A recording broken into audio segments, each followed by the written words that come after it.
Keep 100% of your claim. G4 Claims. If you've been hurt in a road accident that wasn't your fault, you should really talk to G4 Claims first. Unlike road accident solicitors, we don't charge you for our services, which could see you better off. To keep 100% of your compensation, have a chat with Nicole and the team. You'll be glad you did. Search online for G4 Claims. Keep 100% of your claim. G4 Claims.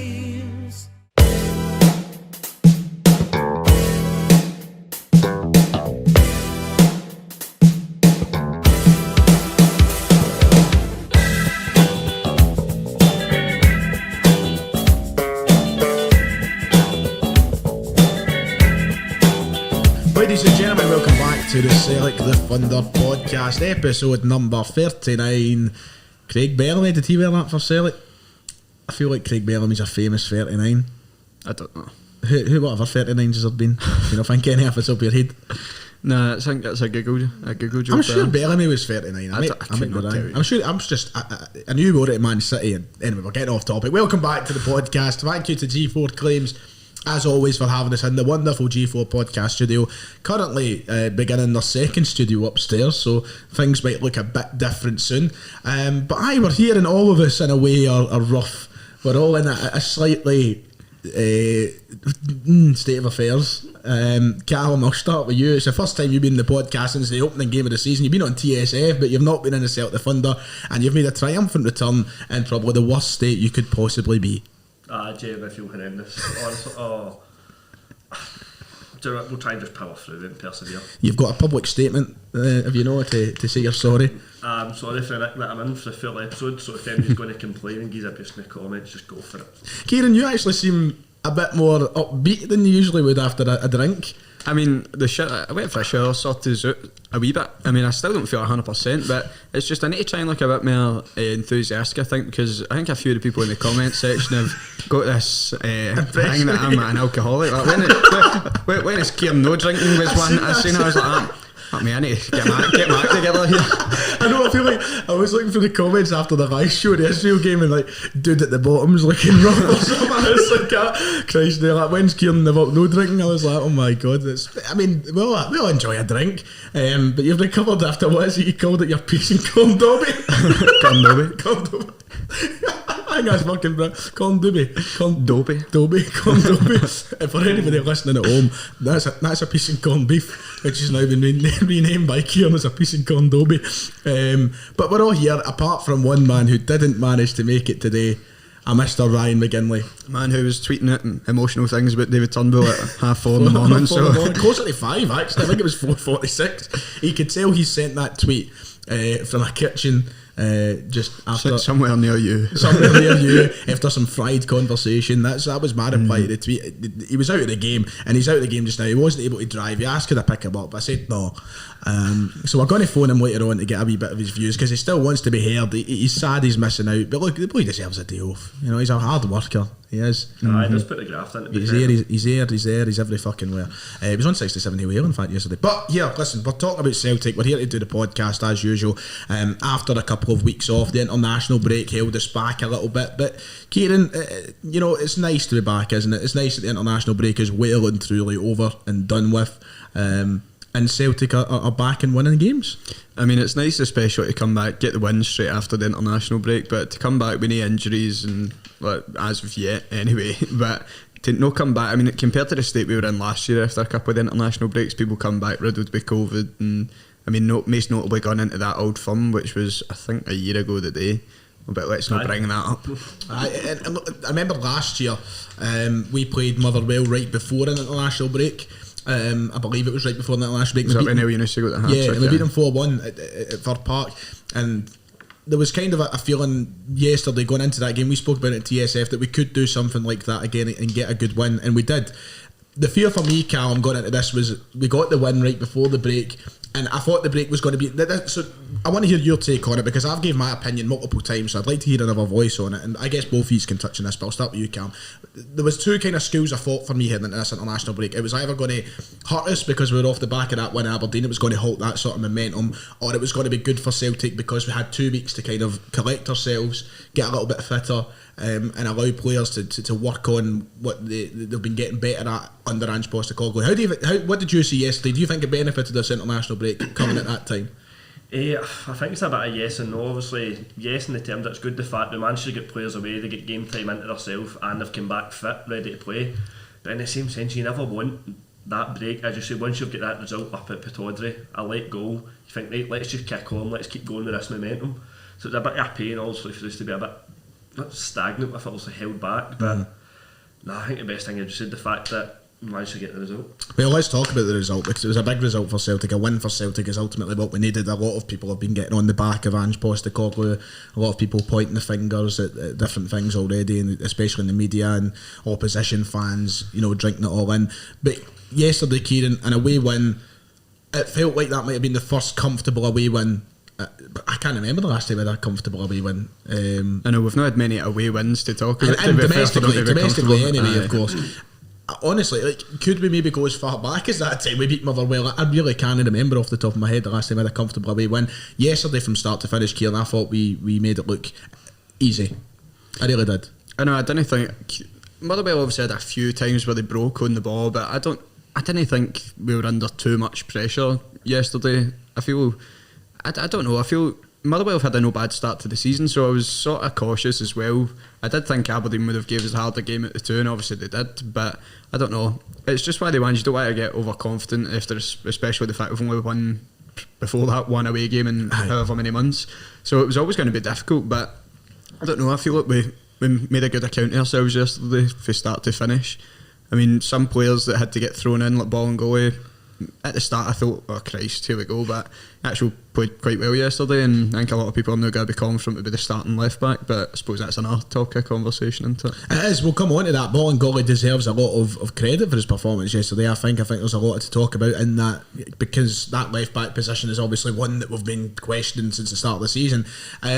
But yesterday, Callum, we start the first half well. Joe Hart, Ronaldo chops, whatever it is, your heart's sort of in your mouth, if you pardon the pun with that. But the goal from Jota with some questionable goalkeeping is fantastically worked, and that's the kind of Rogic has been under some questioning recently, and so is Turnbull, and we'll talk about him for the second goal. But for the first goal, it's a brilliant pass from Rogic, brilliant finish from Jota, and that's the kind of football you like to see.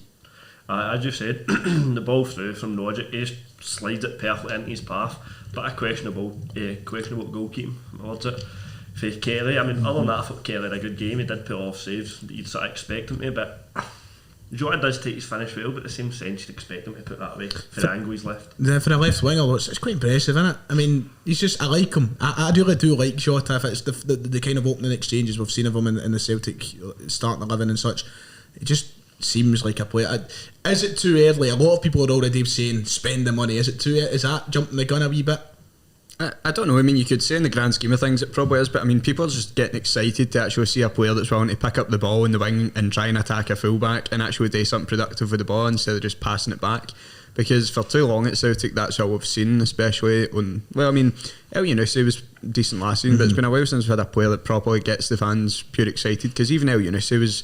So I mean, I don't agree with it, but he did split opinion last year as well, even though you couldn't argue with his goal contributions. Just to clarify, I absolutely adore Amadeo Yunusi. Just to clarify, I love the guy. And now we've got a sort of, are we getting someone who has kind of took that role of El Yunusi, but without the divide? Do you think so far? Anyway, do you think there's? I think there's too many people out there that right now that would say they don't like Jota. He's not given any reason for people not to like him. He's been, even in the bad performances, he's been a glimmer of hope that there's something there. He's got that flair about him.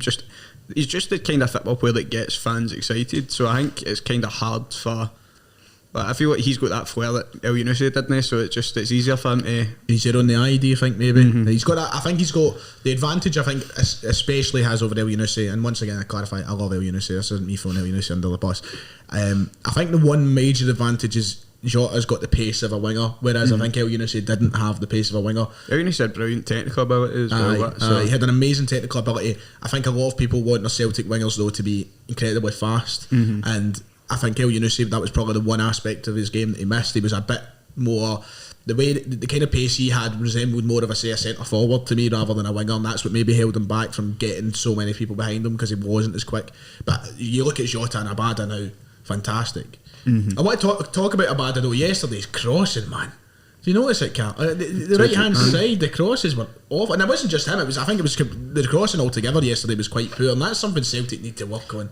But then again, I think that's something. Why are you putting crosses in a player that's 5'8"? He's not going to get up between two centre halves that are 6 foot plus to win a header. That's it. But when we're playing them low into the box as well, it just seems like there's no that sort of link up. Well, nobody seems to know where MD's going to be, so I don't know. It's quite difficult for them to land because the amount of times you've seen ball and goalie as well, even try to get a low ball in, but nobody's there to actually get on tap it. The players are already too far forward, they're just not playing the right balls. But I thought there was a couple of decent crosses put in yesterday. No, the ones at the tap, like the lower ones, I feel like they cause problems because it's harder for defenders to deal with. The ones at the tap are a lot easier for the big centre halves to deal when you're, as you said, against 5'8" Kyogo Furuhashi. So I don't know. Kyogo yesterday, I might save this, but I thought he had a quiet game yesterday, but it was good that we kind of came. This is a point I made in my video and I made it on Twitter as well. I'm happy that Kyogo could have a quiet game, yet the team still managed to find the win with a convincing performance, because I think that when he was away, we definitely shown that we were far too reliant on him. We had no other outlet of goals. We were just, Kyogo back, that was what we're all saying. And then when he did come back, my worry was straight away against Leverkusen, it's great to have Kyogo back, but it showed how reliant we were on him. But yesterday, he had a quiet game, and we still managed to find the win. So I don't know, Cal. Am I being too critical? You're not in a way there. Would you agree? No, I would agree with that. As you said, it's nice to know that we've got players there that can step up when we need them, get the performance. As we're touching on the thing with Jota, I just think it's Patrick Roberts 2.0. As I said, he came in that one player. Everybody loved him. He was a player that got fans excited. I think he's the exact same there for me. I hope you're not going to jinx him with like a big injury now and fucking a dip in first form. season Patrick Roberts. I fucking hope so. We'll leave a jinxing to you. Right. Listen, you're really quite a the reefer, right?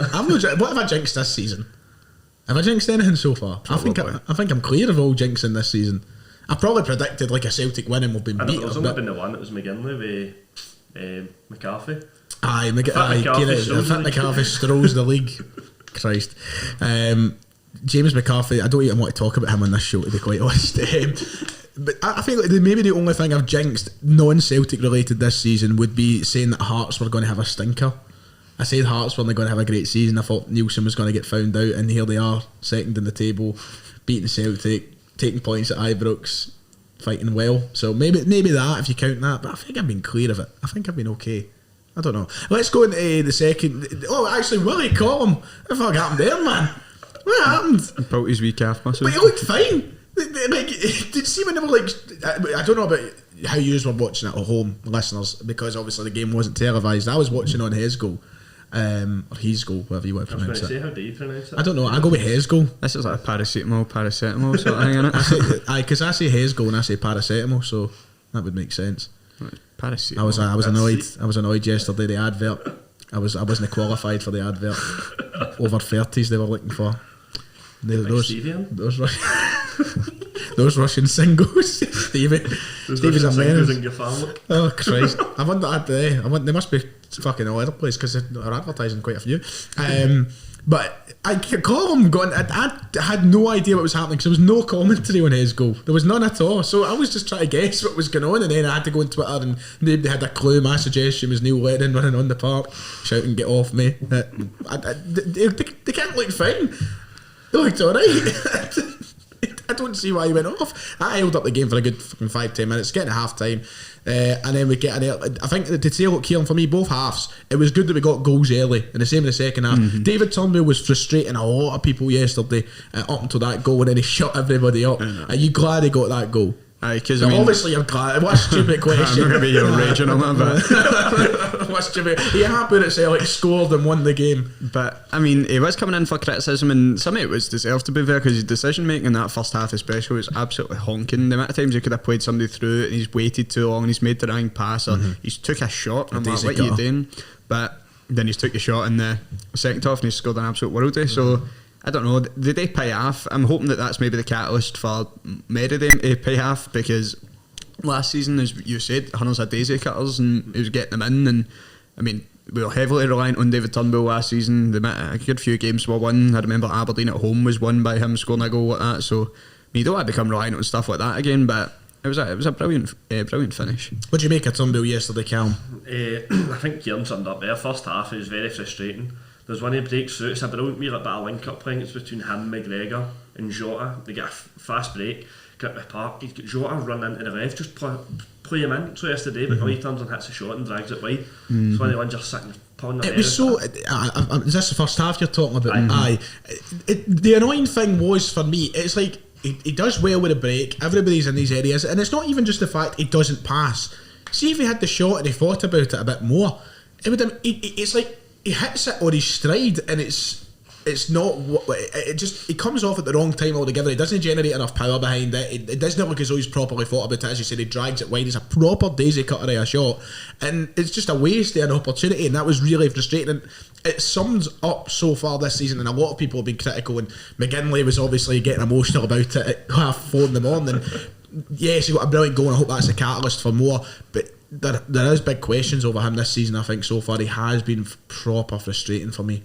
I must be honest. And yesterday, he got the goal, fantastic, but I'm still really fucking questioning him at the moment, I must admit. And I don't know, Kieran, you're sitting there with that expression in your I don't face. know, there's been a couple of games this season where he's actually shown that he is definitely a brilliant player. Yeah, I think the hat-trick against Dundee. No, was it? No, it wasn't Dundee. It was St Mirren, wasn't it? St Mirren, because Fura actually got the Dundee one, aye. But as I'm saying, the qualities are there. He is a brilliant player. Yes. It's just, but I don't know, maybe it's the new system and that, as we've said before, the argument seems to be that him and Rogic shouldn't be playing in the same setup. Would you still agree with that after yesterday? I don't know, because it was quite free flowing yesterday. I just think we need the two of them on their game. I think they're more than capable of playing in that system together, because David Turnbull doesn't need to be the most further forward. I think he can adapt his game to suit that, because he's going to have to if he wants to play in the team, because if they turn around and say the two of them can't play in that team, then it's got to be him that's losing his place to Rogic in the current moment. So I don't know if anybody would disagree with me on that. We'd need to sign a new midfielder, because McCarthy's not going to be somebody that's stepping into that midfield and making a place his own. He's got 4 years to do it. I know, plenty of time. Plenty of fucking time to do it. Who would you drop at the minute out of the two, Cal? If you were to drop any, if it did come down to, because I believe that can work, and I think that this might sound daft, right? I think those two playing together works against a Motherwell who yesterday were a lot more open than a lot of teams would be, and I think it could work against Ferencváros as well, because I think they'll be a bit more open. But I feel like if you play any real quality opposition, they're going to run in the tappers. Aye, but as well, and the point I was going to be, see when you play say St Jobbie next week, right? See when they come to Parkhead and they're in a poor state of affairs, right? They might not, but see they got to sit and play that 10 men behind the ball. I think that's when they struggle as well.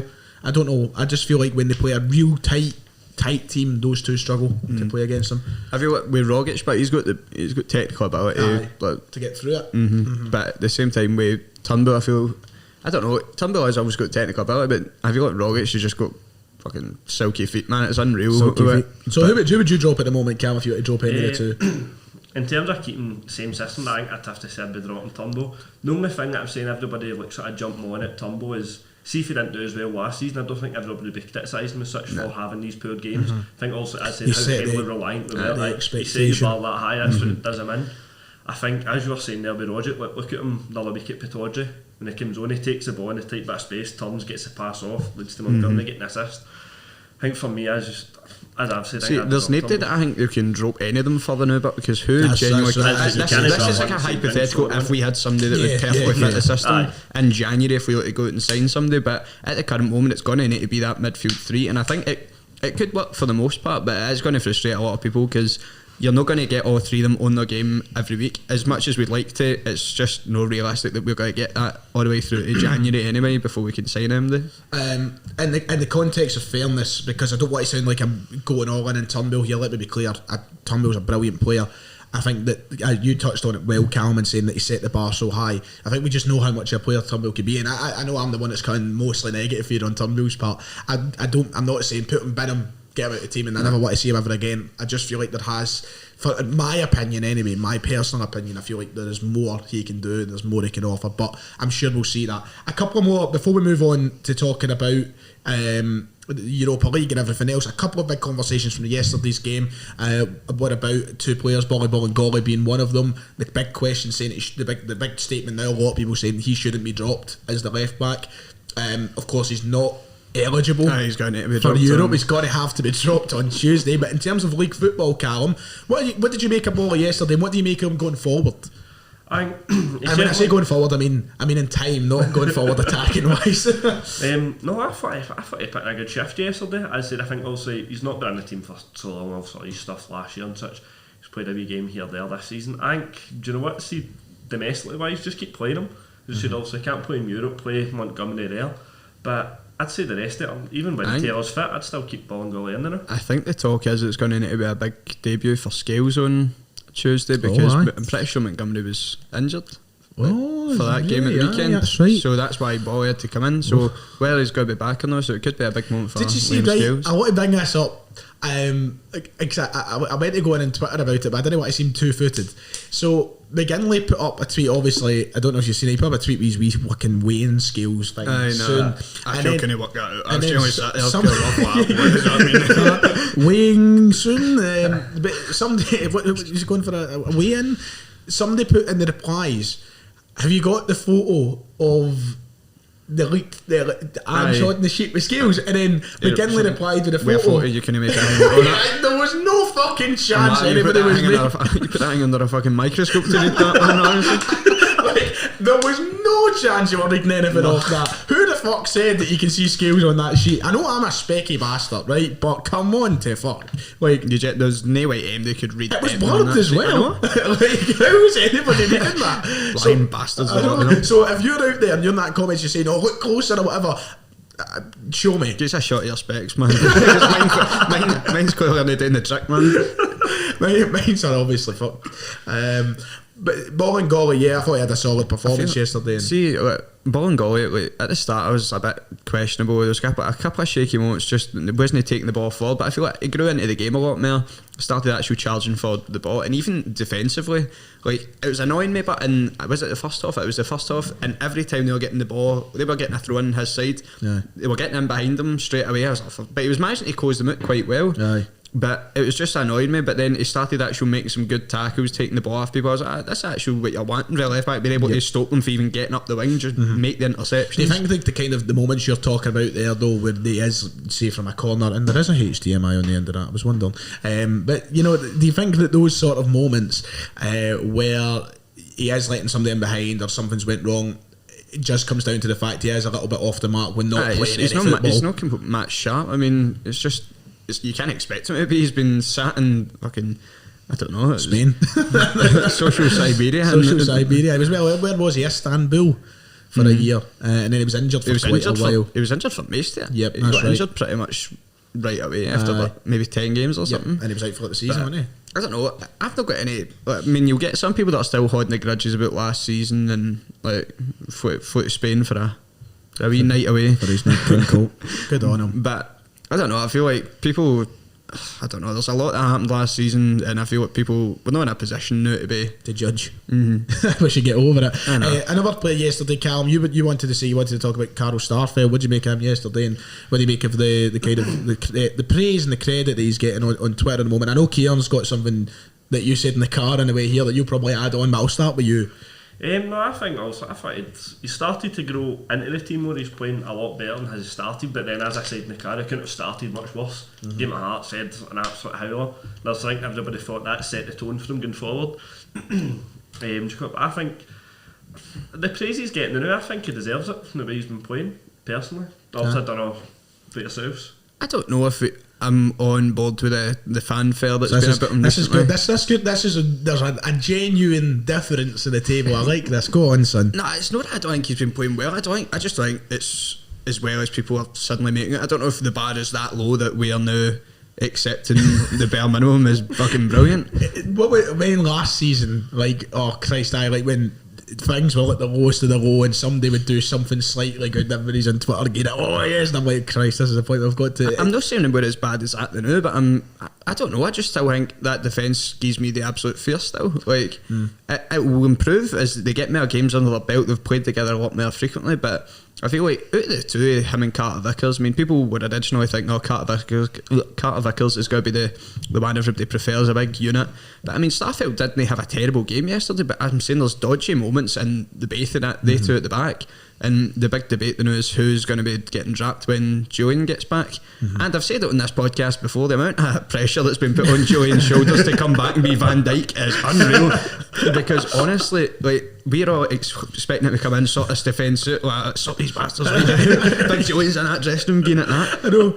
See if he comes back and he has a bad game, I mean, people's alarm bells going to start ringing like, oh no, with the amount of pressure. I think that, you know, it's all very well and good, and I must admit, I'm starting to really buy into stuff. Well, I'm being fooled, like, as you're saying, or whatever. Maybe I'm being a little bit too naive. All I'm saying is he's one mistake away from if he can't turn on him again. I said that, and then this is what I was going to say. I think I was fair enough in my video yesterday. My assessment of the game, I said, yeah, I think he's getting better. I think he looks better, and he's growing into the team. But I still feel like he is a mistake in the making. Like, there's something coming soon. And I think the big test for him is games like Tuesday. That's where I think we should maybe save the grand evaluation for him, rather than a game against Motherwell. I don't know if you would maybe agree. I feel with we'll definitely be under a lot more pressure on Tuesday than we were at the weekend there. So I think it'll be a good benchmark for him to set. If he can go out and put a good solid performance in on Tuesday, quite comfortable, I'll be very happy with it. I want to see him do really well, but it's just I just have grown. It's been years since I felt real confidence in a Celtic back line. I mean, it's hard to trust issues. I've seen many of them, but I don't know. I feel like people have always got expectations, and I don't know if Celtic's defence has really lived up to any of them for a long time. There's a good question in here now, actually, because you've brought it up. So I'm going to ask a similar question about Rogic Turnbull. I'll start with you, Cam. At this moment in time, if Julian was to be magically fit tomorrow, who you drop out of the two of them? If you have to drop one. It's a tough one, isn't it? I think it's quite a hard one to answer. I think it would be Carl Vickers that gets trapped. I mean, as much as I'm not completely sold on Starfelt yet, as I said, what Callum said, he's grown into the team, he's getting more games under his belt. He is starting to look a bit better, but I'm just not fully on board with this. Oh, he's fucking... Like, the next big thing. I don't think many people are like that, but I'm starting to see more people on Twitter jump on the Starfelt, oh, he's actually getting quite good bandwagon. He's getting better. But it's Carter Vickers yesterday on a couple of occasions, just, I don't know, it just wasn't convincing me. And other than that, we've talked about every day in the defence part for Anthony Ralston. Oh Christ, aye. Defensively, he done some good things yesterday. Passing out for the back in that first half, I don't know how many times he gave the ball away. Genuinely, we need to focus played on the left or something, because his passing out for the back, I mean, he wasn't the only one, but the amount of times I remember him getting the ball away on that right side, I was like, fuck me, pal. But at the back, he then made a good clearance when they got a good ball in, so it kind of balances itself out. But if you're trying to play it for the back, I don't think Ralston is the answer. I think if Juranovic comes back and puts in a couple of good performances, Ralston's got to be at that team. I would agree. I would agree. So, so Callum, you're saying Carter Vickers as well, then? Aye. Aye. Has to be him. I think Carter Vickers he's not like your typical centre half now, like a ball playing centre half, if you will. That, as he said, he's just a big brute. He's just there to go and win the ball. That's what Duffy was. I'd see another thing as well, but you need to think Carter Vickers is on loan. We've spent the money on stuff. You stole the words out of my mouth. That was going to be my next point. Is that's probably a big part of it as well. Carter Vickers only being on loan. To be fair, I do like Carter Vickers. I don't think he's done anything drastically wrong. I don't think there's too much of a criticism to give him, but I think that out of the two of them, I would probably agree. It'd have to be Carter Vickers. Is he the option to buy Carter Vickers? I think his contract runs out at the end of the season. Oh, is that what it is? It might be something like that. Or I feel like if he see the way he's playing just now, and if his contract is up at the end of the season, depending on what wage he's wanting, obviously, I'd probably bring him in. I think you're at that stage, but I think he's I think in times gone by, we've had centre half options on the bench that haven't been great. I think he's maybe a step above that. I don't think he's somebody that's going to want to come and be our first choice, because he's been on loan spells to all these teams in the Championship. He'll probably think I can go and play every week down there, like where I'm actually fair. So I don't know. I think you'll find he's from the States, actually. What part of the States you're South End or something. Aye, so the camera's going to cut off in a couple of minutes, so I'm going to jump in to start the next conversation. So yesterday after the game, Ange Postecoglou obviously speaking to the media. I just love this. So he was obviously asked a question or whatnot, and he responded with, and I think this is what I'm going to title the episode today, he responded with, I thought the Premiership was the race was over. I thought the title race was over. A clear dig. I think more it's so the media who wrote him off and wrote us off after we fell 6 points behind. But I think, and I don't want to get, I'm not getting ahead of myself here, this is not what I'm doing, I don't want clipped for saying this, because at the end of the day I'm not trying to say that's us now going to go and win the league just because Rangers drop points to Hearts, which was we've not even touched on that, very helpful, very good, thanks very much. Probably the ideal result to Craig Halkett, yep, exactly, because both of them dropped points. I mean, realistically, but I mean, if Hearts were to win, they'd have fucked up eventually. Aye, but I love this from Ange, because, and this obviously, this is what I'm saying, I'm not saying we're going to go and win the league. So many people, and I know Celtic fans, including myself, have been doubtful at points, but seeing the amount of Rangers fans on social media who have been like pissing themselves laughing at us like when we drop points, and have been giving patted about Ange being useless and the worst manager for sliced bread and that, I'm like, lads, we're fucking 8 games into the season or whatnot, and they're jumping the gun and giving it shit like that. So I loved seeing this yesterday. Personally, I hate the word. It's a horrible English word, that shithousery. I hate it. It's disgusting. But that right there is that. He's just giving a massive fucking fuck you. Fuck you. Fucking hell, right? Strong fuck you.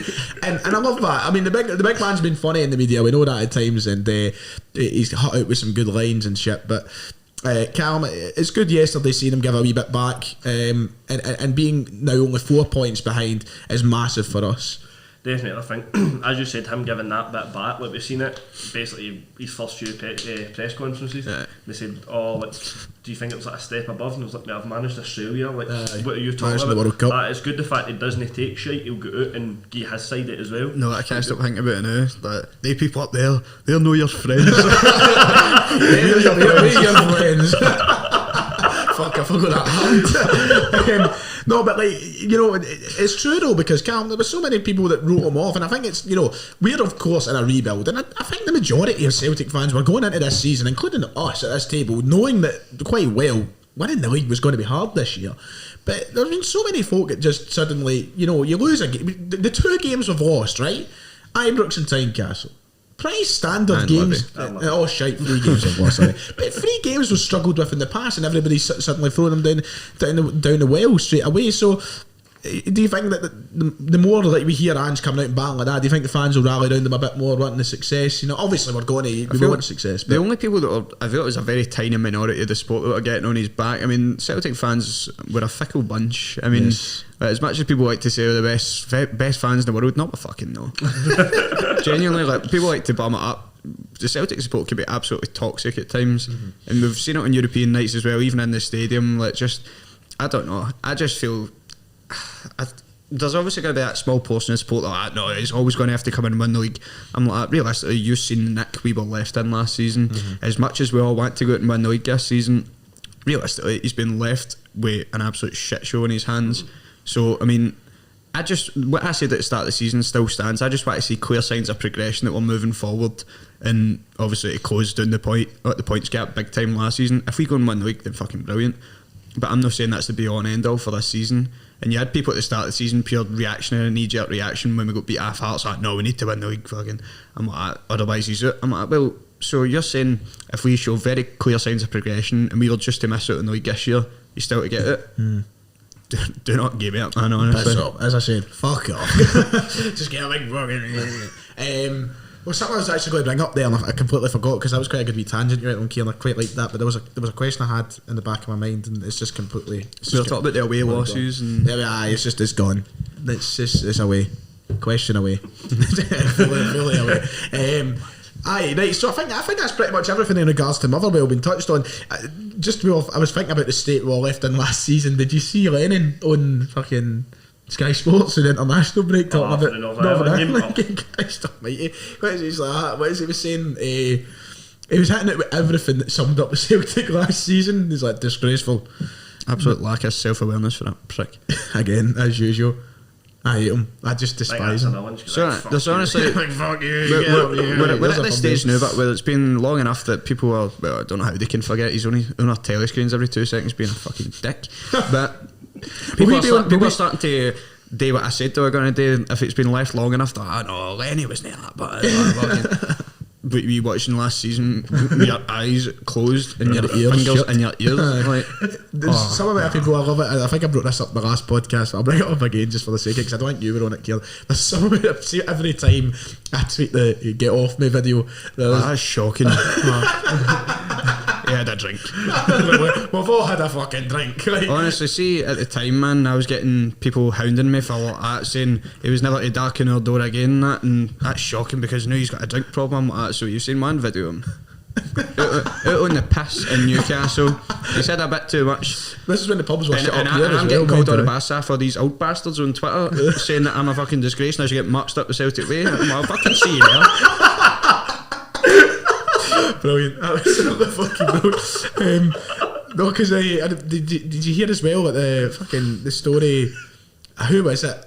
Shit, can't remember. One of the former Bolton players. He was on that Under the Cosh podcast. Under the Cosh, saying like when he would turn up, like I liked him, but he did like a pint and fucking used to turn up and got missed training and all that. That was The height of professionalism. That was our manager for 10 in a row, by the way, lads. That was our manager for 10 in a row. That we didn't get, obviously. That's long gone now. Tuesday afternoon. Wow, never thought you'd. I'm strangely looking forward to it. It's something a bit different, isn't it? Like, but there is something about hearing the Europa League anthem at 3:28 afternoon. It just seems wrong. Like, we should not be sitting fucking listening to that. Callum, you're not going to get to make it to the game, are you? Nah, sadly not. I'll be working, so I'll give my ticket away. But say to be fair, 3:30 on a fucking Tuesday. Come on, to fuck. But is it because they can't get the policing So- for the Thursday because that COP 26 getting set up and all this? And Rangers are playing at Ibrox, so they can't police 2 games. That's why obviously we never play. Who won that coin toss? Fuck, who was there for that coin toss? John Knox. Fucking anyway, they had they've got the COP 26 shite and all that going on. It is a bit of a farce. So, and let's. What are you expecting in regards to the crowd on Tuesday? I think it's not pretty sold close. out, is It's it? pretty close. I'm sure. Go on to, Is it? You just talk away between yourselves. I'll go and look. But I don't know. I really wasn't expecting much of a crowd at the game, like at all, if I'm being honest. But for what I seen on the Celtic ticket thing, me and Jai were talking about it in the chat the other day. There's still tickets available, but they all need to be purchased by like. I think it's Monday night, so you can't buy it on the day of the game or nothing. It has to be like, I don't know why, but there's some reason that you can't. But I'm sure he'll get to. Ryan, do you know how to go into the ticket thing? I'm trying. Press buy tickets up the top. Oh, right, I see that. big bit says buy tickets. I just keep going, just chat. Nah, I'm not expecting much of a crowd. I'm not expecting, man. A lot of people also will be like season ticket holders and such. The main struggle bit is Been people, watching that. like, a lot of people come over for the islands for the games, Aye. and it's an absolute nightmare for them to get out for that time on a Tuesday, get time off work. I mean, I feel like that's the maybe the support that will suffer for it, but like, you can see all the sections that are available, but I don't know how many seats are left in each. Well, here there's quite a bit, by the way. There's Some scattered seats, isn't there? I feel like the tap tiers where you see it you'd worse. struggle to see. You'd struggle to maybe get 2 together. I feel like that's the main problem. Like, that's why there's like all sorts of stuff. It's just single tickets. And the other thing that worries me alongside that, as I see all these scattered blue seats, if they don't sell them, the amount of season ticket holders are definitely not going to get this after work. There's people who just generally won't be able to go. I know it's not. So It's not down to a level of commitment on it. People just can't get the day off on a Tuesday to go and see Celtic play at 3:30. Do you think that's going to be a bit of a dampener? On the atmosphere. Yeah, I think you'll still get a decent enough crowd there. You'll get people like that will rally in, get behind the players. Don't think it wouldn't be too bad. It's just you'll see large patches of just empty seats. Supposedly 300 travelling fans for the Hungarian far-right fascists. I didn't know if they were actually gone, but I seen an article and it was saying how the Hungarian such and such has warned them to be on their best behaviour after the fucking farce that happened at Wembley, where Wembley. they actually ran riot and got the police to peel back off. So I wonder how the well-trained officers of Police Scotland will be able to handle 300. Have you ever seen that video? And I'm sure it's in Craig End. It looks like Craig End anyway. Obviously, I'm from that kind of part of the city. There's like a boy just out with a machete, and there's like 2 police officers. The one that keeps chasing one, chases the other. Just bangs over his fucking machete. Police don't know what to do. Like, they're going to be fucked today, Hungarians, man. 300, that commitment, that getting. I mean, I don't know if it actually is, but that was a figure I seen thrown about in some article last week. Well, I know that there should be. There was Leverkusen fans, obviously. Here. I mean, we're not allowed to go to the game in Hungary. They're not letting them in. I wouldn't go. They're not recognising any vaccine passports for You would be the UK. like, it seems very well and good a wee trip to Budapest, but I feel like I'd be bludgeoned. No, aye. Do you remember, like, story time on the podcast? These what these. Do you remember, right, when we were in Rome and obviously we're playing Lazio, who are obviously far right fascist fucks as well. But do you remember we went to like a pub And the first night we were at the pub, the Lazio fans all came down. Remember, we were at the pub at the Man I believe it Square. was an ice cream parlour that also happened to sell drink.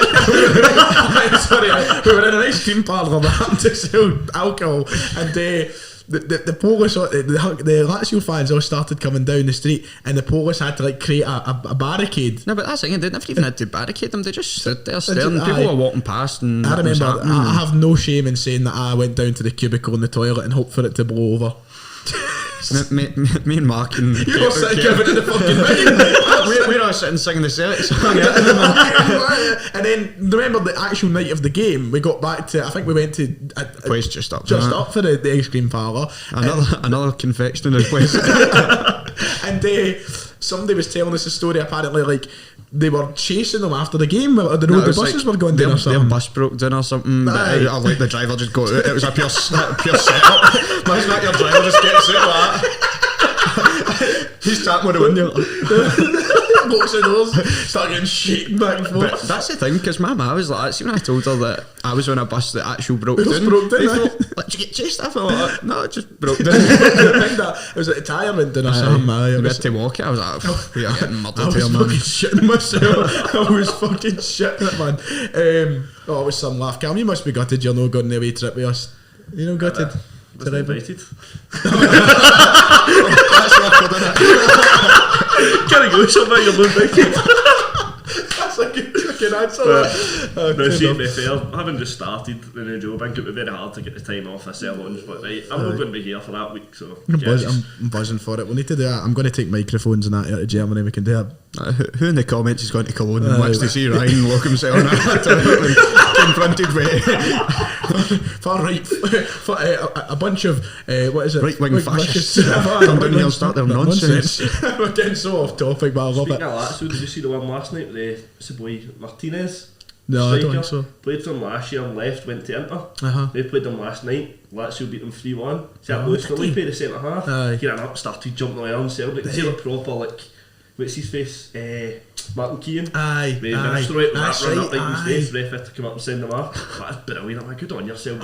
Just go get on. up for that. In fact, speaking of snakes, I know. Did you see Mario Icardi's? Mauricio Icardi's done it again. What's he done? His wife supposedly put something up in her story saying like, you Yeah, ruined you've another ruined family another or something. family. They unfollowed him on Instagram. Oh, that he's a wee dirty him.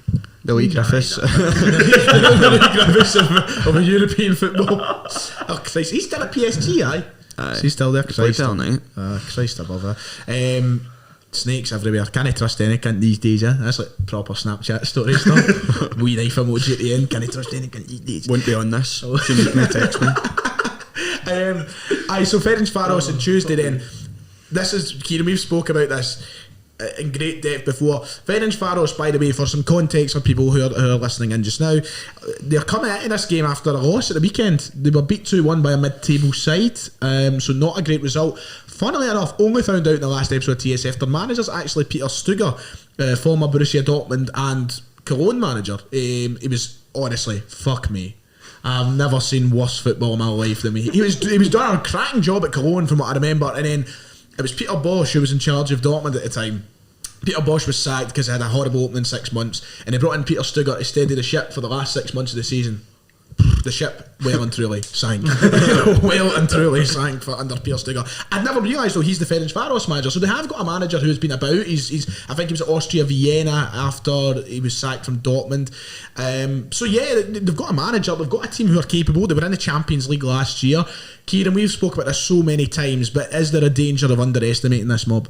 Aye, there always is, because when Celtic go into a game as the seemingly as favourites, we'd never seem to perform that well, especially in the group stages. We've seen it time and time again. I mean, I don't know, you look back and it's more the home performances as well. We somehow beat Anderlecht 3-0 away and then got beat 1-0 from at home, and just other games like that. And it's annoying because I feel like Celtic sometimes suit being the underdog in games, but in games like this where I feel like we're pretty, well, I don't know if we're evenly matched because obviously we've not really seen them play yet. Aye. But on paper we probably are pretty evenly matched, because we can't afford to underestimate teams, because that's when we end up getting embarrassed at home. And thinking back to games like Sparta Prague last year and Copenhagen. And Even Ferencváros last time. That's right. The other one that annoys me as well, but that we underestimated, but we really shouldn't have, was Mönchengladbach, because everybody's seen that as a game where we could have got. I think that was just because it was also Man City and Barcelona who were in that group, so we're like, we nearly did get the result away from home, but once again we got completely outclassed at Celtic Park. So it's just, I don't know. You never know the way these games are going to go, but I feel like we've hopefully turned a corner at this point, and a good result on Tuesday will do all the world for the players' confidence. Callum, both teams head into this group with no wins so far. We played very well against Betis at points in the game. We obviously collapsed, and that was the story of the game. We were battered, in lack of a better word, against Leverkusen. What does Ange have to do on Tuesday? What do you want to see from Celtic? Is it a case of going out and attacking the game a bit more cautious? What do you think? I think it's to just go out and just go for it, really. Because I feel as if Ferencváros will come here and just sit in. I don't have a feeling they'll come to play attacking football. I think they'll sit in as deep as possible and just play that long ball together. See, I don't know if they'll think back to last year and think we've probably, they could come with a bit of confidence, like, fuck it, let's go for this mob, because we know they're not the best defensively. And that's what I'm saying. You're going to need big performances for your Starfelts and Scales if he's going to have to come in at left back, and it's going to be a big game for a lot of them, man. It's going to be a lot of proving yourself. But as we said, I don't know how they're going to play. I've not watched them in the group. Obviously they've been playing when we've been playing, so but what has the results been in the group? So they held Leverkusen to a decent game, 2-1. I think I it was. that was that? No, that was Germany, wasn't it? Yeah, aye. And then in Hungary against Real Betis, I'll quickly throw that result up because I'm not entirely sure of how that went. I think they lost 3-1 in Hungary to Real Betis. So a couple of... See, this is what I'm saying. It's the unknown of these games that gives me the fear. Yep. It's the same sort of vibe you get in the qualifiers. Even though you know you should be better than the teams in the qualifiers, this team has done the exact same as us. They've made their way to the group stages. They've done it the hard way. As you said, they were in the Champions League last year. I don't think they've done too terribly. I don't think they gave themselves a terrible account of them. Nah, I think they were one of the only teams as well that had like a stadium as well, the capacity filled stadium, you know. But tomorrow, Callum, it's do or die for the last 16. If we want that last. We just don't want to repeat it last year, but when we were down and out after match day 3. Is it, Callum? Do you think that it might be Conference League for us now? I mean, maybe the conversation changes after the result on Tuesday, but do you think it's going to be hard to catch the likes of Betis and Leverkusen now that they've kind of got a wee bit of momentum under their belts? Nah, I think even also when the groups get drawn, I was looking at Leverkusen will top it. Thought we might be able to try and challenge with Betis for second place, but then the Betis looking, as you said, just the lapses in concentration in the away game, that's what done us in. So it'd be a case of could we possibly take a result at home and see to push for second? We need the 9 points if we're going to be. I think it would need to be both Ferencváros results and then Betis at home. I think I'd be a lot more confident if we'd got a draw away to Betis, if we'd held it for the result and got a result earlier. Really good luck charm though, because when we went for our 2 away games, we beat Lazio, and we could have beat Valencia that night if Jeremy Toljan wasn't sent off. So I think there's a chance in Cologne, maybe. I like your optimism. A sliver of hope for that, just because we're there. That's the only reason. We'll be present in the country. I think winning on Tuesday's massive for so. I think, and I know we've just spoke about how we want Ange to succeed and how we, buying into the process and all the rest of it. And I'm not saying if we lose on Tuesday, I'm going to be suddenly like, fuck Ange. I'm not saying that, but we need that progression in Europe. And if we don't beat Ferencváros at home, the chances of beating Betis at home are even slimmer. So I don't want us to go through a group without winning a single home game. I know. But then again, I'm not going to pin the blame completely down to Ange if that happens. Because as we said before, he's been thrown under the bus. Yeah, exactly. And even the the situation with the squad and such isn't great. If we're talking about Scales might need to come in for such a large game, it's not an ideal situation. So I'm never going to throw him under the bus. It is difficult. But before we move on to the final sort of segment of the show, I know you don't like doing it, Kieran, but do you think Celtic will win on Tuesday, Cal? I'll start with you. You feeling Maybe it? confident, didn't you? Aye. There's no point in going there and saying, we'll see what happens. You go for a win. You're going for a win. You're going for a win. Lovely stuff. Kieran, I'd like a repeat of the weekend, a 2-0. a wee 2-0. Good for start to finish sort of thing. No, I mean, they will get more chances, probably threaten our goal a lot more than Motherwell did, but if we can, I just want to see a good solid defensive performance. Because I know we've got the capabilities going forward. It's just, that's what I want to see, getting reassured week on week now. Games, players getting games under their belt and just proving themselves, so I'm hoping for that. Lovely. And that's Ferencváros for you. Have you got anything at all, any two you want to throw out about Tuesday? Anything? I think it'll be a good day out, man. I'm looking forward for the actual day out, because I'm waiting to find out I'm off work. But I'll be off work. I'll be off work. I'm looking forward to a wee drink. A wee drink after it. I mean, hopefully in celebration, but There's been too many fucking drowning your sorrow booze for Celtic recently, man. I know Livy being the worst one probably, man. Going out to the pub after a Livy defeat. Yeah, win, lose on the booze on that part.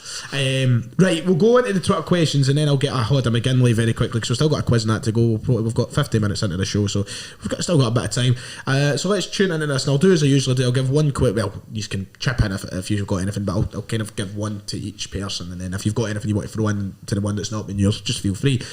First though, Adam is asking, the lad is asking, can Brendan Rodgers and Daniel Farke give a review in this Motherwell game? I'm not going to, for the sake, because I know Kieran absolutely hates it, but I'll save Daniel Farke for the German special when we're over in Leverkusen. I'm getting a first fight here. If you want that out, man. Brendan Rodgers. I'll save Brendan Rodgers for when he gets the Man United job, because hopefully that'll be soon. But a Newcastle job for him. Do you think so? He'll love that. Giving it the whole great scene, that innit? I'm not interested in the job, and All's an Al Halou fan, weren't they? Britain is a boy, don't I thought. I remember Bobby Robson. But what's the one with Mourinho speaking about him? Mourinho loves Robson. Was he no Robson's like assistant at some point? Can I tell you? Translator. It was something hold on. Well, I know this is. It was like it was really.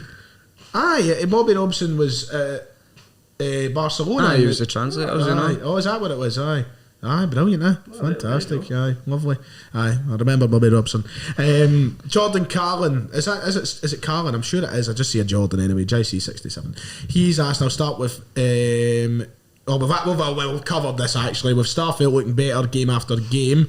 Who is going to get dropped for Julian when he comes back? We all said Carter Vickers. I think it probably will be. We all said Carter Vickers, so we'll go to the next one. Sideshow Bob is that? He's a the man himself. He's a listener of the show. What's his name again? Kelsey Grammer. Kelsey Grammer, that's it. He's sitting listening in. I'll give this one to Cal. Well, both of you can answer, but I'll go with you, Callum, first. Where do you think we need to strengthen in January? I think we need a left back, a centre mid, and a left mid as a backup to Jota. We need to sign Jota on a permanent deal. What's your thoughts on that? So where do we improve, and should we sign Jota as a permanent?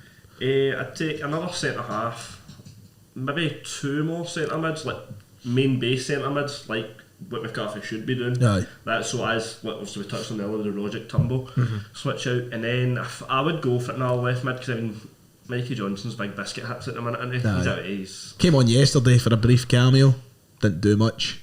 Didn't expect much, to be honest. So that's a good wee list. That's a nice wee shopping list. What about you, Kim? Do you agree with Callum mostly? For the most part. And was there a bit on the end of that about buying Jota? Would we sign him on a permanent deal? As we said earlier, I feel at the current moment everybody's on board with it, but I mean the season's long. We might not keep this performance level up. I think he's got it in him to do that, so I think it probably will be the case. We will want to sign him at the end of the season.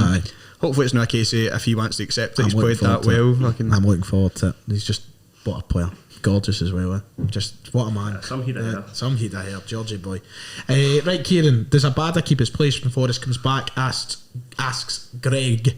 I think so. I mean, unless Forrest gets a sub appearance and he sets the world alight again, I just don't see Forrest coming in instantly taking his place. Mad, I never expected us to have that conversation anytime soon about Forrest being not an afterthought. That sounds cheeky. Forrest is still a player, man, but it's just it needs to be consistent. And as he gets older, I mean, I don't know if he's going to be able to keep up that consistent level of performance. But it's going to be useful not to have to play a bad every game. I mean, he's a young guy; he can definitely do it, but you don't want to have him like a fucking Cal McGregor playing 60 games a season. Like, you can't be having that. Like, there needs to be some rotation in the squad.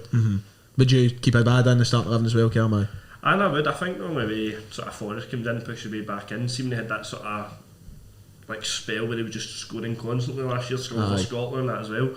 Getting a hat-trick, I think he'd need to have some form of that just to get himself back in and get a bad out. Rick Lee asks, with Mikey Johnson back, does a bad need drop for a few weeks? We kind of just I wouldn't drop a bad for Johnson. I would have played Johnson at right. Never. No, a million years. I think it's a bit of the offence, Rick, but it's a bit of a daft question, that. You're allowed to take offence to that, right? It's just, I don't know. I'm Johnson's number one hater. I know. We've got that vibe, man. But I feel cruel. I succeed, mate. I want you to succeed, Mikey. I really do. But I'm waiting to be impressed. Patiently. That miss at Hampden, we're talking about that last night. Yeah. That should have been in the back of the net. There'd been some laugh it was. Kerr is asking, I'll give this to you, Cam. Although it was just a cameo, did Giacomakis impress enough to show he deserves more game time? I thought he'd done alright. He was playing a good few passes, getting set in decent spaces, but I think we need to see him more at a starting role before we can give a better judgment on that. What do you? I thought there was very little to judge off, to be fair. I didn't think, I mean, for the last bit of the game I was quite distracted because I was on the verge of winning last man standing. That's right, and then Aston Villa went from 2-0 up to 3-2 down to lose me 700 quid. But I mean, so my attention was a bit divided at that point. But I mean, for what I was seeing of the game at that point, I don't know. As Cam said, I think maybe if he gets a start against a team like St Johnstone or whatever on Saturday, I'm not saying he's went to deserve that starting spot, but I feel like he's got to get a game to show what he can do, and I feel it might be against a team like St Johnstone. Yep. St Johnstone we were going to touch on a little bit. We might if we have time, but there's it's a week to go anyway, and we've got bigger fish to fry during the week. Let's see, Connor Carr, a friend of the show, he asked, do you think now Bolingoli seemingly looking likely to be the first choice left back, will we miss what he brings to the team in the Europa League campaign as he's not registered, Kieran? I mean, we're in a position again where we've been left short. In hindsight, we should have just registered him, but nobody thought he was going to be anywhere near the team. I still remember the surprise when he was starting against Livy and that. So I don't know, one good performance isn't going to make you go, oh, he should be. I mean, should really die. But realistically, we're in a situation where he might need to be starting all these games just because of how thin we are at the back. But see how Scales does, I suppose. That's a big question mark. If he's playing. There was a few more questions. We'll come to the last one in a moment. There was a few more questions asked by a few people, and a lot of them similar to ones that have already been asked. So thank you for getting your questions in. And of course, if you want to be involved in future shows and ask your questions, make sure to follow us on Twitter at Sellik Podcast, SELLIK. And the final question I'll go to give you both of you, Beans is asked. Beans is here and he's in the comments and he's asking if you could pick 3 Celtic players to go down the big slides at, I don't know what CM Park is. It's in Tenerife. So. Oh, is it? I've not been to Tenerife. So if you could pick 3 Celtic players to go to the big slides with, who are you taking and why? Now, is this one of these situations like, you know, when you're at a time capsule and you're in one of the big ones? Oh, the ring? Aye, but you're in with a couple of people. Is this a situation? Is this like... I don't know what the big slides are like. It's surely got to be something like that because, I mean, you're just going down one after each other. but let's change it for that to the ring at the time capsule. Let's change it to... Who are you going in the ring in the time capsule, man? Surely it's a time capsule. Aye. Who are you taking in? Who's your one person you're taking the ring with you? I'm trying to think of somebody that's not pure tall fucking legs, are you? That defeats the purpose, man. So, because you know what I'm taking? Barkas. Oh, I'm taking Barkas. Me and Big Barky. I think he trims his toenails. Because I got to be right in your coupon, so you need to think about this.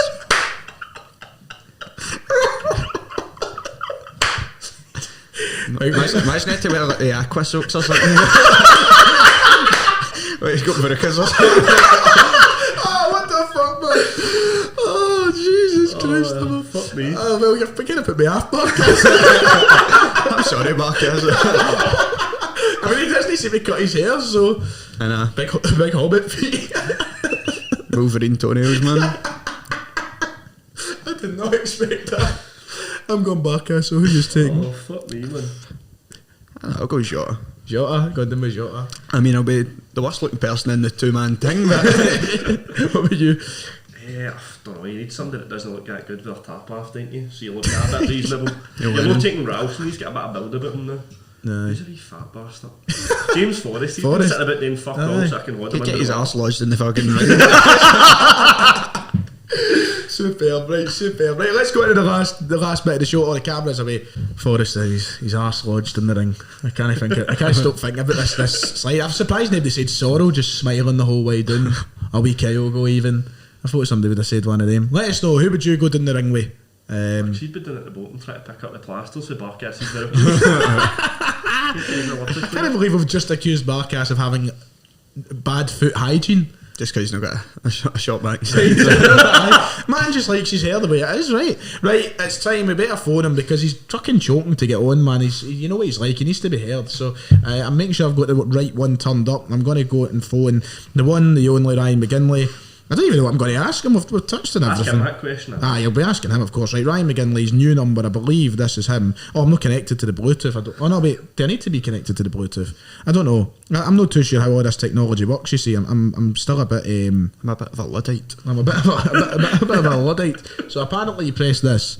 Christ, that technology. Is that me? Am I connected? That's me. Right. Hello, caller, you're on here. What have you got to say to us this evening? Right. So yes, right. That should be us now. So. It is ringing, and we should hear it ringing in a moment. There we go. You hear that? I'm magic, innit? That's quite good. Hello, caller. You're on the air now. How you doing, boys? Is alright? Not bad. How's your set? Are you rough, aye? I am rougher than a badger, man. We've seen you were tweeting that fucking about David Turnbull at 4:30 in the morning. Do you know, it was my guilty conscience. I feel like I criticised the guy so much. So I thought in my drunken moment I would give him some praise. I must have watched his goal or something at 4 o'clock in the morning and be like, right, I'm going to tweet about him. It's a bit of a weird one, but I'm rough. I don't know how I managed to spend £75 in 3 years. £75 in 3 years? That's light work, yeah. Yeah. Is it, how much? Double vodka Red Bulls, that's it. Oh, I'll do it, alright. Double VBS. Where were you being? Coatbridge, aye? Just about Coatbridge, which is mortifying in itself. The less said about that, the better. But you know, I'm just positive about Celtic just now, I'll be honest. Aye. I'm feeling a bit better than I did a couple of weeks ago, so it's all good. So we've been talking for an hour. We've basically covered everything. Kieran was giving us a little rant about Starfelt, not in a bad way. He was just talking away about Starfelt. We've had a lot of talk about Ball and Golly. We've got a big question that we need to ask you at the end that we've just had a fantastic discussion about that you've missed out on. But is this the Science Park one? Yes. Aye, but we've changed it a wee bit. We've changed the question to make it more relatable to a local man like yourself. But let's go back to Motherwell yesterday, Ryan. You were hosting the 67 Hail Hail show, so a lot of people already know your thoughts and such. But Phil, me, Kieran and Callum, and Kieran and Callum can obviously talk to you as well because it's through the microphone. So if they've got anything to ask, jump in, feel free, boys. But let's know your thoughts of yesterday. Yeah, I thought it was a really good performance. First 10 minutes, Motherwell were giving as good as they've got, and then we scored the goal. It's a phenomenal ball from Rogic into Jota, and Jota just finishes it well. I said it was a tap-in yesterday on the reaction. It really wasn't. I don't even know why I said that. He takes the first touch with one foot and then finishes it with his other foot. I would be giving I'd be giving Benfica what they want, basically. I'd be giving them the $6 million now. The guy's an absolute baller. We were bringing it up. We were bringing it up earlier about, we were talking just before we actually phoned you. It was one of the Twitter questions talking about should we pay the money just now. Kieran, what would you say to McGinley and that? Do you think it's do you want to evaluate further? I don't know. I don't think Kemdy's really jumped the gun because, I mean, he has proven himself to be a really good player, but it's just, we know Celtic at the end of the day, they're going to be very fickle when it comes to paying £6.5 million. So, well, true. I didn't even think of that. McGinley, do you think they'll spend it? Yes, I will, because they'll make a profit on him. They'll get 3-4 times money when they sell him on. It wouldn't make sense not to sign him because he paid the $6 million, we'll sell him for 25-30. I honestly think he's that good. Wow. We can keep him for a couple of years, get him playing in Europe consistently, and then sell him on. He could be a record sale, in my opinion. Oofed. I hope you're not jinxing him like you jinxed McCarthy. Fucking, I think McCarthy walks the league, you bastard. Well, to be fair, I'm not wrong, but he's not been fit. He's just not fit at all. I've covered myself in that because I knew that Pete would come back to haunt me if I didn't get the wording right. I thought I would just acknowledge it yesterday because I was like, he's out the team again. Aye. What Dafty gave him a 4-year deal? It's crazy. Well, let's talk a bit about the likes of Bolingoli yesterday and Starfell. Let's look at they two because they've been spoke about quite a lot. We've spoken about it. Give us quickly your opinions. Bolingoli, is he the mainstay left back? Yeah, I think he's. I don't think he passed it wrong yesterday. Maybe put an arm wrong. Maybe get a penalty. We never even spoke about that right enough. We completely forgot about that. You brought up a point altogether. Does the ball not graze Van Beem's arm before it hits Bolingoli's arm as well? To be honest, did it not just itself out? The only highlight that I seen of it was yesterday when I got in for the pub and I was steaming and I was eating my McDonald's, so I'm not in the proper place to evaluate whose hand was where. You know, when the ball was at his feet, I thought it was a really good outball, and he was bringing us forward. There was a point late on in the game that he takes it past the Motherwell player and wins a crucial foul in our box that kills off the game, basically gives them no sort of chance of getting a consolation goal, which was brilliant, because the clean sheet was just as important, I think, yesterday as well. Starters meant to go on defensively. I think Bowley is the answer in terms of left back at the moment until we get someone better in, because I think he can play that wing back role quite well. He was receiving the ball really well, and he wasn't really giving the ball away a lot as well. I thought he was good yesterday, but you know, it's only one game, and it's a shame that he can't play against Ferencváros, but I would definitely play him against St Johnstone. You would play him against St Jobbie, aye? Yes, absolutely. I mean, I watched the highlights yesterday. That was awful. Have you seen their goals yesterday? Or Livingston's goals yesterday? No, I have not. Two of them were on poor quality Scottish football on Twitter. Oh, were they? Yeah, that's what I watched them a couple of minutes ago. Wow. Effie Andrews and I think it's who was it? Was it I can't mind, but they just run right into each other, man. It was like Duffy and Julian in the League Cup final. Aye. Jesus Christ. I've not seen it yet, so that's a game that we've not even really touched on that game, so that'll be fun when I'm doing my match preview next week. I'll be able to talk about them. So Tuesday, you going, aye? Yes, I'm going. Yes, I mean, I'm going. Unless uni odds is in, or keeps us in for longer, then I'll definitely be there. So what you're saying is there that if somehow our lecturer was to hold us back on Tuesday, you would sacrifice yourself to him. You would lie down and grunt. Right, you're making me sound like Jesus Christ here. I'm not going to sacrifice myself, although I'm feeling it today. No, I probably would just patch it, to be fair, to go to the game, because you know I've got plans for after the game as well. So you got plans for after the game as well, aye? Then I'll be. I told you about this in the review on 67 Hill Hill in the pub. Oh, aye, in the pub, aye. That's nice. You got to be drinking a wee double vodka Red Bull doing that? Definitely not. Mate. I'm off it around, but I think I'll be having a wee normal Coke. You talk shite. I know. You can't handle it. But you're looking forward to a half-free kick-off and all the rest of it. It's going to be weird seeing disco lights at half three in the day. Well, see, to be honest, they probably could put them on because we're right into the dull weather now, aren't we? Like, it'll probably be quite shite looking, like, overcast. I think it would make it even weirder if it was pure sunny. half sunny kick-off. The disco lights will be a fun ride, right? Yeah, I mean, I was joking. I don't think they will do the disco lights at half three, but I mean, you never know. It's almost as if it's like one of those Turkish games that you watch. You know, sometimes like the Sheepcast will play the day before or something. Aye. It's a bit weird. It's a weird timing, but obviously can't really do too much about that due to other timing of the games. But I'm looking forward to it. It will be something different. And these two games against Ferencváros are our two biggest European games this season in order to get into the Conference League, I would say. So fingers crossed we can get a result, and then we can maybe get a result away from home as well and get that sorted. You'll love this Conference League, honestly. You don't fucking shock. I think we could win it. I think we could win it. Well, we could, but Jesus, it's just that. You know, I mean, beggars can't be choosers. We've seen a European competition. See if we were to go in a final, everybody would go mental for that. The question is, will it be a European competition in 10 years' time? I mean, will the Intertoto Cup get done away with? So, I mean, I don't know. You know, I think it's a good platform for small teams to get further on in Europe. Calling us a smaller team, mate? A smaller team. No, I'm not calling us a smaller team. Look, I'm rough to say, guys, I'm trying my hardest here. These are on me. No, but I like the concept of it a lot. I like that some of the Europa League teams go into it as well. It'll be interesting. And look, if we go further on, then people will big it up and want to get to more away games in Europe. And then if we were to get to a final, it would be brilliant. But we take one game as it comes. We need to obviously beat Fair Sparrows to get in that sort of mindset. But you know, I'm confident for Tuesday. Right, let's, before you go, because we're running deep into the show and we've got a quick quiz to do. Before we go, need to ask you the big question. You got to the time capsule, right? And you're and you're going down the rubber ring, and you get one player out of the entire Sellik squad. Who you going down with? This is like current Celtic squad. Current Celtic squad, yes. Who you going down you know the what? rubber ring with? Keep him with who did everyone else pick? Let's see if you can guess. Right, we'll start with me. Who do you think I picked? Marcus. Yes, you would be correct. Yes, I picked Marcus. Well, it's got into. You need to go listen. You need to go back and listen to the podcast because fuck me, we get into a right good discussion about this. Trust me, I will. You know, it's going to be weird. It's probably the first one that I've not done in months. In ages, It'll be weird to do. You've been Mr. Consistent. Right, who do you think Callum picked?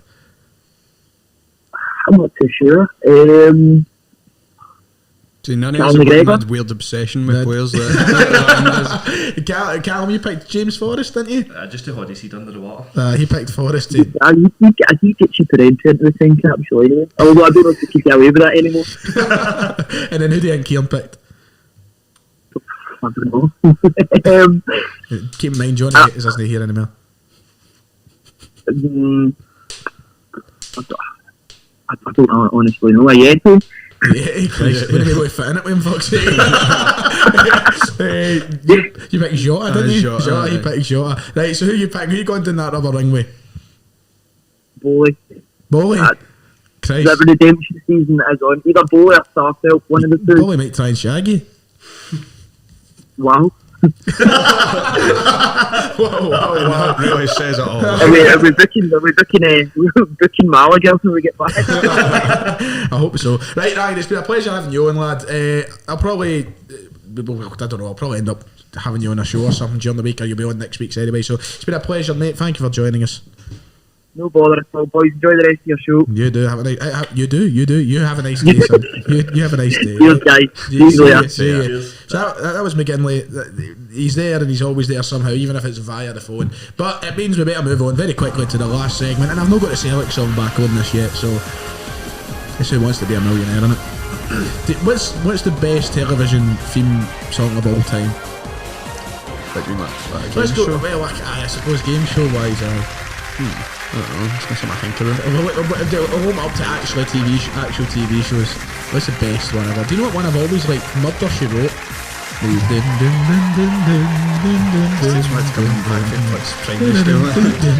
If I was to actually pick, I'd maybe pick Only Fools. I love that so much. I don't know. I'm trying to think. Nothing really jumps out. Maybe Scrubs or something. Like Scrubs, I don't even know what Scrubs is. You would know if you heard that. Probably they ones. Maybe you can't got one. Probably Top Gear. Top Gear song's good. Aye. Do. What Top Gear are you watching? Is that the tune though? No. Is that How do you do these tangents? Is it no like that's a point podcast? Is it not the wee man that goes like do do do do do do do like at the wee bit at the end? I'm going to start from Inspector Gadget in a minute or something here. Right, let's get. I don't know. Off the top of my head, I'm picturing at the end of the Top Gear theme with the wee bit, and it's like tonight Richard gets run over, and then it does the beat, and it's like the wee bits, and then I just don't know what bit you're trying to do. Then I was like, then move on. Right, let's finish off the show with a quiz. Callum is going to be our host this evening. We're stealing a quiz from the Celtic website because once again I forgot, just like TSF, to ask Matthew Duff for a quiz because I'm fucking useless. That's what happens when you record the day after a booze. So we've got a quiz to the Celtic website. Callum is our quiz master. It's got to be me against Kieran. I love playing, so let's get this over and done with. Bradley, on you go. Right, so mine also, this quiz was put out 3 days ago, so it was pre the Motherwell. Pre-Motherwell, okay. So who's set A actually? I'll go. Just back. I'll go set B. Cool. Set B. You fine with set A? Well, no guys sitting cause a fuss, am I? Throw that down. Right, go. Right, so Kieran, start you off. First question: what was the score last time Celtic played and won at Fir Park? 4-1. Was indeed 1-0. Well done. Start you off, Ryan. First one, how many goals has James Forrest scored against Motherwell? Oh, for fuck's sake. I blame Sellik. Aye, I'm going to go. Well, like, obviously, he's been playing for a long time, so I'm going to go with a decent enough number. I'm going to say 7. 9. Oh, I fuck. actually was going to guess 9 as well. Yeah, bastard. So we'll jump over to you. Second question, fairly easy question. I don't know why they've put it in. Carter Vickers started his career with which club? What? Is it who I'm thinking? Like, wait, an actual club, or is this the one that at Tottenham? Yes. I was going to go Catholic United. Catholic United. Woohoo. Let's go. Second question to you, Ryan. You can bring yourself back into it. Fuck me. When Celtic beat Motherwell 4-3 back in 2016, the Invincible season, who scored the first goal? Oh, for fuck me. The first goal. I can't actually mind, to be honest. Is it Sinclair? No. Cal McGregor. No, first. Why am I getting mad questions where I need to stop thinking of the past? This one, you've been absolutely shafted by you set these questions. Oh, for fuck Third me. question to you, Kieran. David Turnbull's first goal, who was against who? What, for Celtic? Yes, for Celtic. Sorry. Oh, fuck. I actually don't remember that. It would have been back in like December of last year. I don't know. Fucking Hamilton. Leo. I was going to say Leo. I was going to say aye, Leo. again. I was going to say Leo. I forgot about Right, I've got a chance, so I've got a chance here. Which club in 2007 used First Park as a temporary home ground? In 2007, Yep. as a temporary. Oh. You'd think it's somebody from the surrounding area. Like, it wouldn't be fucking St Johnstone, for example, coming away down the road. It wouldn't be Celtic or Rangers. It wouldn't be Queen's Park, 'cause it would have been Hampden at the time. The big ones, the obvious ones, would seem Airdrie or Albion Rovers, I think. But it. Say what, man. I'll go with Airdrie Stadium's recently new, innit? Where the Pelicans, Albion innit? Rovers. Greta. I was Oh, going to sorry, say I was considering pure financial ruin. Because I was thinking of Gretna in my head, but I was like, no, because surely when they would have just died. Fuck. Right, okay. Nah, I'm good. What's the score? 2-0 to you. 2-0. Question So four. fourth question for you, Kieran.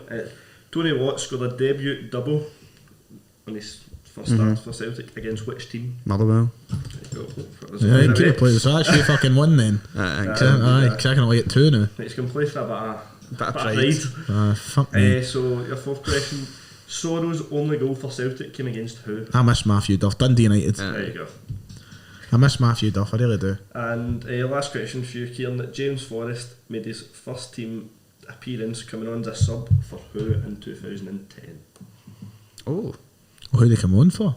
that's a good question. That's a good question. I'm trying to think who the fuck was playing like, right wing in 2010. I don't know. I'll just say, I don't know, Stokes. McGinley. Aye. Okay, I forgot you would have still. I've been at a club, that would have been his last season, eh? Then last question for yourself, Ryan. Who is the only manager to manage Celtic and Motherwell? Sellik and Motherwell. Oh, maybe it's no Lenny, it's no Rodgers, it's no Ange, it's no Martin O'Neill, it's no Stratton. And that's all the modern managers. It's no Dyler, it's no John Barnes, it's no Kenny Dalglish, it's no. I don't think it won't be the Doc. It won't be Vim Janssen.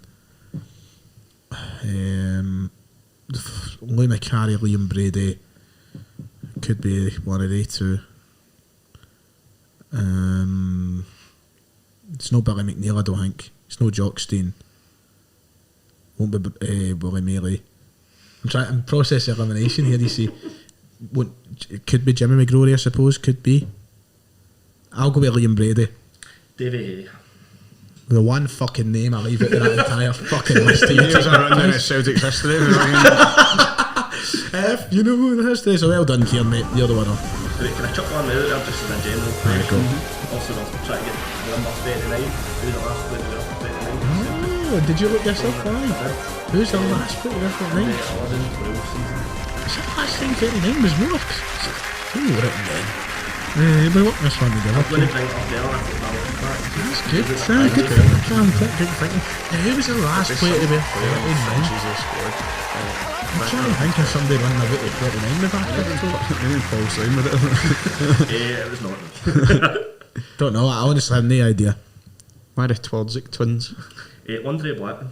Fucking hell. Oh, was he a keeper? Or was that, I'm thinking another one. There was a boy that played in England, I think it was, right back? no, it was a boy that played for Chelsea, I think his name was Blackman, and he was a keeper.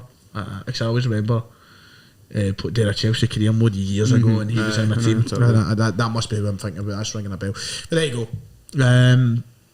Mr. Blackman, well done.